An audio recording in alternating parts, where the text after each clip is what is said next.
Wuhan warns victims' families to keep quiet. This is an article in Times, the 31st of December 2020, and the article is by Didi Tang in Wuhan.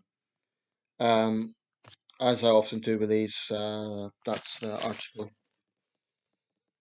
Um, I'll just uh, I'll just read a few paragraphs and talk a bit about the issues. Shortly after, a Chinese journalist used a private message to contact a resident of Wuhan whose son had just died of COVID-19. His grieving mother was telephoned by the local authorities warning her to keep quiet. Plainclothes officers began to wander outside her home, and Jaime Mian, 67, felt intimidated and backed off out of speaking to the journalist. I was told not to do any interviews and not to be deceived, she told the Times. Domestic media dare not interview us. Our stories now get no mention. We're not even allowed to speak. A year after the pandemic broke out in the central city of Wuhan, grieving families believe they are deliberately forgotten. Thousands of residents in Wuhan died of COVID-19, but their names are absent from an official exhibition extolling the city's heroic fight against the pandemic. Um, and there's a footnote in this article that says Wuhan may have suffered 10 times the number of infections officially recognized by the Chinese government. An antibody study by the country's disease control experts has found. Um, there's other examples too of Chinese cover-ups. As it says here, the Communist Party fears that the country's handling of the pandemic could sow the seed of discontent among the public. China's behaviour in in reacting to such a crisis is not new. In 2008, an earthquake in Sichuan killed nearly 70,000. Actually, it's probably 90,000. That was the official toll. And in 2014, a stampede in Shanghai. That was New Year's Eve. I remember that one. There are 36 dead, but the victims are faceless and voiceless. Another example is the 1976 Tangshan earthquake, where the official toll was a quarter of a million, but the true toll could have been as high as 700,000.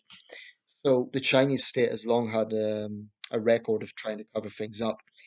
Um, there's nothing particularly new or surprising from this, but it just reiterates the sort of nature of the Chinese regime. And I think it also reiterates why we cannot have business as normal with the lying CCP. Throughout the pandemic, they boasted of their ability to handle this. And no doubt, right now, many Chinese believe it because they aren't directly affected. They're not in Wuhan, so they haven't seen what the people in Wuhan have. Um, and so they believe that the government's propaganda, that they've handled it all well. If you look at Worldometer, it's a good source for looking at COVID deaths around the world. China's about 4,800, and that hasn't really changed in months. 4,800.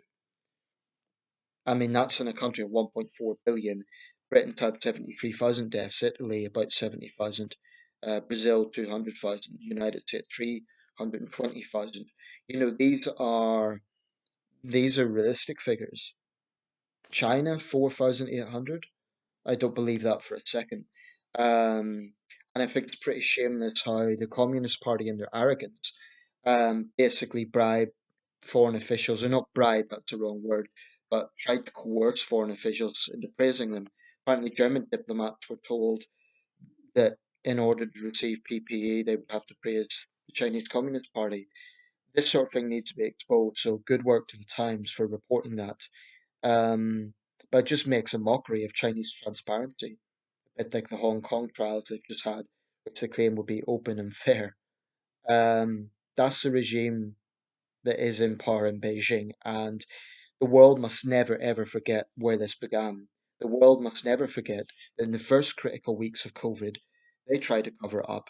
They punished the doctors who tried to report on it, the whistleblowers. That's how they responded. Whatever successes they may have had afterwards doesn't justify the cover up. It doesn't justify their misleading international, well, other governments. And whilst I think every government should be judged on its own response, I do think China bears enormous culpability. It is the dishonesty and lies of the communist system that allowed this to spread. And it's not about getting revenge, it's about being being prepared by understanding what caused this. I mean, look at what happened when Australia called for an independent inquiry. The CCP lashed out, even though Australia didn't even directly blame them. That's what we're dealing with. Wolf warrior diplomat fout. That's what the CCP is. It's dishonest, it's heartless, and it only cares about its own power. That's what we need to understand. And to those Chinese nationals who defend it, I would say simply, instead of always blaming Western media and Western countries, I would say the biggest threat to the Chinese people is the Chinese Communist Party. It's that simple. The world can't forget this. We cannot go back to business as normal with China. We can't just pretend. I am a bit concerned that we'll just forget where this began. We can't have business as normal. There's even talk if there's a major economic recession making China pay reparations. I don't know about that in practical terms, but I definitely think they shouldn't be let off the hook in terms of where this came from.